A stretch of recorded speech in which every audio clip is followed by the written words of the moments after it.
Hello viewers, welcome to our channel. నేను మీ చరణ్ పరిమి. బీజేపీలోకి entry ఇస్తున్న పుష్ప. సో పుష్ప అంటే పుష్పరాజ్ అల్లు అర్జున్ కాదు. సో ఈ పుష్ప వేరన్నమాట. సో ఈ పుష్ప ఎవరయ్యా అంటే, ఈ పుష్ప సినిమా ఎవరి మీద అయితే, ఎవరి జీవితాన్ని నుంచి అయితే స్ఫూర్తిగా తీసుకున్నారో ఆ వ్యక్తి. సో పుష్పరాజ్ అనే ఒక ఎర్రచందనం స్మగ్లర్ ఉన్నాడు కదా ఈ సినిమాలో. సో ఆ క్యారెక్టర్, ఆ ఎర్రచందనం స్మగ్లింగ్ కావచ్చు, చెన్నై, తిరుపతి ఈ ప్రాంతాల్లో ఆ సినిమాలో స్మగ్లింగ్ ఎలా చేశారు ఏంటి అనేది, ఆ స్మగ్లింగ్ సామ్రాజ్యాన్ని వాళ్ళు నిర్మించడం అనేది కూడా క్లియర్గా చూపిస్తారు.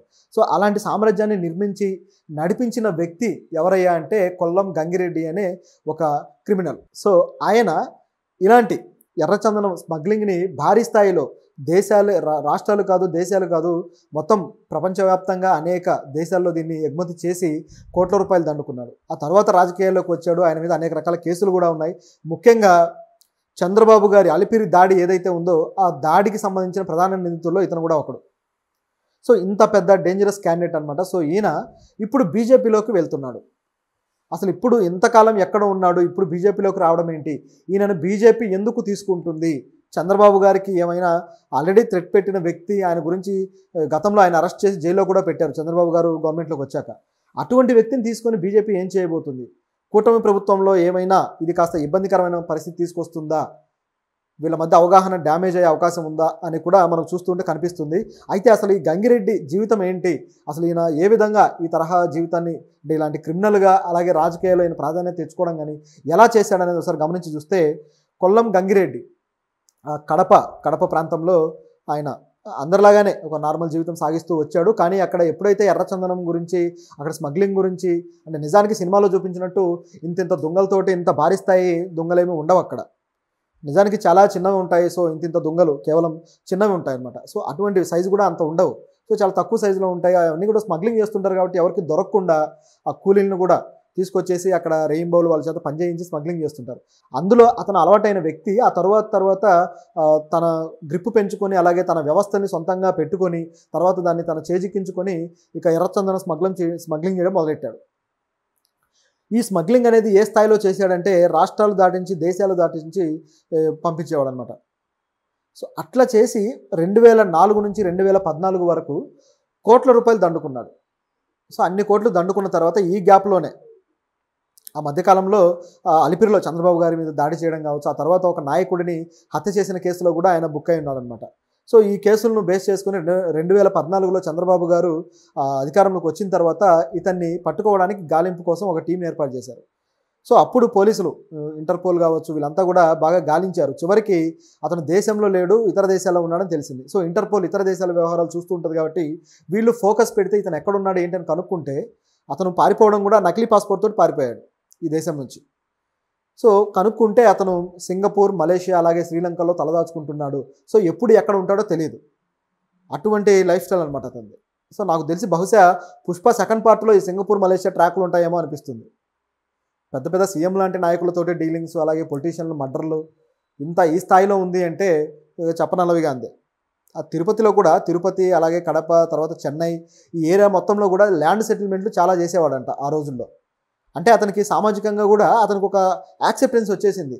ల్యాండ్ సెటిల్మెంట్లు ఇతని ద్వారా జరుగుతున్నాయంటే ఇతను అంత పెద్ద తన చుట్టూ ఒక మాఫియాని డిజైన్ చేసుకుంటే అంత స్థాయి వస్తుంది. సెటిల్మెంట్ అంటే ఏం లేదు, తుపాకీ తీసి బెదిరించడమే, అదే సెటిల్మెంట్. తనకు కావాల్సిన మామూలు తను తీసుకుపోవడం. సో సూర్యాబాయి లాగా అనమాట, బిజినెస్ మ్యాన్ సూర్యాబాయి లాగా. సో ఈ పద్ధతిలో ఉంటాయన్నమాట వీళ్ళ క్రిమినల్స్ ఐడియాస్. అయితే ఈయన మొత్తానికి సింగపూర్, మలేషియా ప్రాంతాల్లో తిరుగుతూ ఉంటే పోలీసులు, టాస్క్ ఫోర్స్ పోలీసులు రంగంలోకి దిగి ఆయన మొత్తానికి అరెస్ట్ చేశారు. అరెస్ట్ చేసిన తర్వాత ఆయన జైల్లో పెట్టారు. 2014 నుంచి కూడా 19 వరకు జైల్లోనే ఉన్నాడు. ఆ తర్వాత ఆయనకు బెయిల్ వచ్చి, బెయిల్ నుంచి బయటకు వచ్చిన తర్వాత వైఎస్ఆర్సీపీ పార్టీలో జాయిన్ అయ్యి ఆ పార్టీలో యాక్టివ్గా ఉన్నాడు. సో ఇలాంటి వ్యక్తులని మరి ఆ పార్టీ ఎందుకు ఎంకరేజ్ చేసిందో తెలియదు, కానీ ఆ పార్టీలోకి వెళ్ళిపోయి బాగా యాక్టివ్గా తయారైపోయాడు. మొత్తానికి ఆ పార్టీలో గవర్నమెంట్లో ఉన్నంత వరకు ఆయన ఆటలు సాగాయి. ఇప్పుడు ఒకసారి క్రిమినల్ యాక్టివిటీస్కి అలవాటు పడ్డ వ్యక్తి తిరిగి అవే చేస్తాడు. కాకపోతే కొన్నిసార్లు దొరుకుతారు, కొన్నిసార్లు దొరకరు. కాబట్టి అలాంటి వ్యక్తుల మీద బెయిల్ ఇచ్చినా సరే ఒక నిఘా అనేది ఉండాలి. కానీ ఆయన రాజకీయ పార్టీలకు ఇదిగా ఉండటం వల్ల మరి ఆయన క్రిమినల్ యాక్టివిటీస్ చేశాడా చేయలేదా అనేది ఇంకెవరికి తెలియదు. చేయకపోతే సంతోషం, కాకపోతే మరి ఆయనకు డబ్బు అంటే ముందు దాచుకున్న డబ్బే ఖర్చు పెడుతున్నాడా, వేరే బిజినెస్లు ఏమైనా ఉన్నాయా, డబ్బు సంపాదించడానికి ఏ మార్గాలు ఎంచుకున్నాడు, ఇవన్నీ క్వశ్చన్సే. ఎందుకంటే మామూలు వ్యక్తి కాదు కదా ఆయన. సో ఇలాంటి వ్యక్తి చివరికి ఇప్పుడు ఈ పార్టీ కూడా లేకపోయేసరికి అధికారంలో తన కేసులు తన మీద దాదాపు 26 కేసులు బుక్ అయి ఉన్నాయి. అంటే ఈ మర్డర్ కేసులు కావచ్చు, నకిలీ పాస్పోర్ట్ కేసు కావచ్చు, అదేవిధంగా ఎర్రచందనం స్మగ్లింగ్ కేసు కావచ్చు, ల్యాండ్ సెటిల్మెంట్ కేసులు కావచ్చు, ఇటువంటివి దాదాపు 26 కేసులు అయితే కడప స్టేషన్లోనూ అలాగే ఇతర స్టేషన్లలో బుక్ అయి ఉన్నాయన్నమాట. సో ఇప్పుడు ఇతను వీటి నుంచి బయటపడాలంటే ఇప్పటిదాకా అయితే ప్రభుత్వంలో ఉన్నాడు కాబట్టి భాగస్వామిగా ఆయన బయటపడగలిగాడు. ఇప్పుడు ఎలా పడతాడు? ఏదో ఒకరిని ఆశ్రయించక తప్పదు. టీడీపీలో కంటే ఛాన్సే లేదు. ఆయన పిలిచి డైరెక్ట్గా ఏం చేస్తారో తెలియదు. కాబట్టి ఇక ఏది మార్గం ఉంది అని ఆలోచిస్తే ఆయన కనిపించిన మార్గం వల్ల బీజేపీ. అందులో అతను అలవాటైన వ్యక్తి ఆ తర్వాత తన గ్రిప్పు పెంచుకొని అలాగే తన వ్యవస్థని సొంతంగా పెట్టుకొని తర్వాత దాన్ని తన చేజిక్కించుకొని ఇక ఎర్రచందనం స్మగ్లింగ్ చేయడం మొదలెట్టాడు.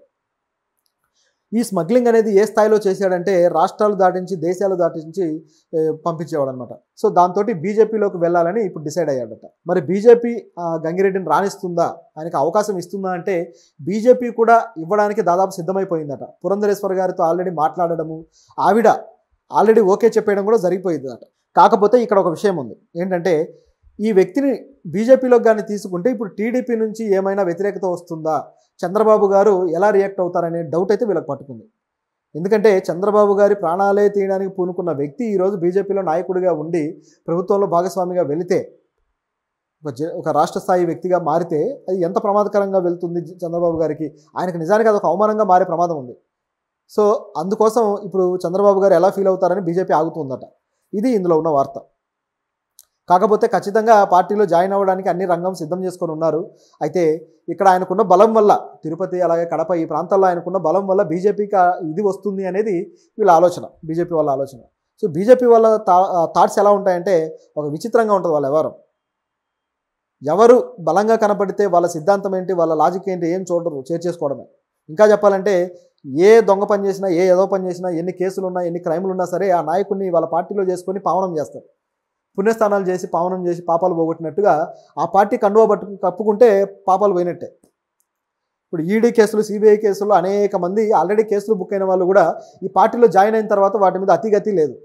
సో ఈ రకంగా క్రిమినల్స్ని ఎంకరేజ్ చేసిన పార్టీలు నాకు తెలిసి మన భారతదేశంలో బీజేపీ అగ్రస్థానంలో ఉంటుందేమో. మిగతా పార్టీలు కూడా ఉన్నాయి, కాంగ్రెస్ కూడా ఏం తక్కువ తినలేదు.